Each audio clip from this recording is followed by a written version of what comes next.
Terima kasih pemirsa Anda masih menyaksikan Hidup Sehat. Nah, dokter, kita melanjutkan diskusi kita yang tadi. Ya. Sebenarnya kriteria seperti apa sih untuk pasta gigi dan juga sikat gigi pada anak-anak? Apakah ada kriteria khusus begitu? Khususnya kan kita ketahui ya kalau pasta gigi anak-anak tuh biasanya tidak terlalu strong begitu ya. Dan tidak terlalu mint juga di mulut. Ya, Nah, betul. apakah ada kriteria khusus, dokter? Oke, jadi pertama kita harus tahu ya, harus paham kalau kita mau nyikat gigi itu apa sih yang mau kita ilangin tuh apa. Kita kan pengen membubarkan plak gigi ya. Gimana caranya kita membubarkan si plak gigi ini nih?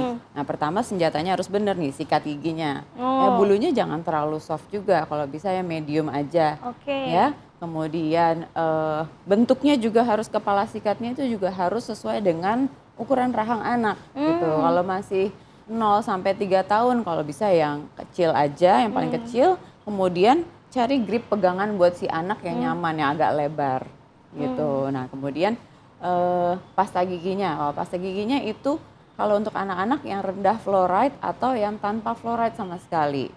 Seperti itu ya. Untuk rasa juga mereka juga tidak akan kasih yang rasa mint yang begitu kuat, karena kalau kepedesan juga dia nggak betah lama-lama, karena kita harus sikat gigi 2 menit. Seperti itu. Nah, kemudian selain pasta gigi itu juga teknik menyikat giginya harus benar, penting sekali. Nah, dokter, sebenarnya anak-anak ini harus mulai ke dokter gigi, membiasakan ke dokter gigi itu dari umur berapa sih, dok?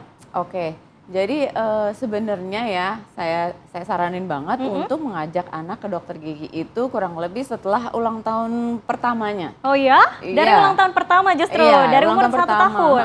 Tapi kesananya itu untuk sesuatu yang bukan yang menakutkan untuk tindakan. Jadi kalau bisa nemenin orang tuanya dulu dalam merawat gigi, supaya dia modeling, mencontoh anaknya, mencontoh orang tuanya. Kalau orang tuanya itu fine, dilakukan perawatan, tetap happy gitu. Dan kalau misalnya mau dalam tahap itu juga, kita bisa main-main dengan alat, misalnya kita cuma foto giginya aja, bisa perkenalan alatnya. Jadi yang dia terbiasa, air. tidak ada rasa takut ya, dokter ya? Betul, jadi dia tidak menganggap ke klinik gigi itu atau rumah sakit gigi itu sebagai sesuatu yang menyeramkan. Seperti itu. Nah, dokter, ini ada nggak sih tips untuk para orang tua di rumah, khususnya mereka yang anaknya baru tumbuh gigi, kemudian ingin mengajarkan anaknya gimana caranya untuk menyikat gigi yang baik dan benar, gimana sih caranya, dokter? Oke, kalau misalnya kita bicara dari awal sekali ya, baru tumbuh gigi di bagian bawah biasanya nih ya. Oke, kita harus selalu bersihkan dengan kasa steril, dicelup di air hangat, kemudian diusap di giginya, yang 2 ini, yang baru ini. Dan kemudian digusi-gusinya juga.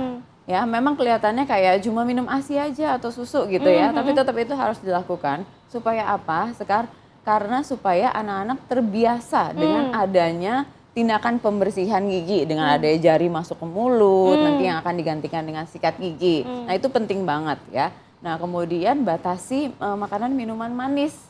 Gitu. Jadi harus, walaupun kita kasih makanan minuman manis, harus ada waktu-waktunya. Kalau bisa dibarengin dengan jadwal makan besar, bukan di selang-seling jadwal makan besar. Nah, kemudian itu tadi, sikat gigi 2 kali sehari minimal, pagi setelah sarapan, malam sebelum tidur.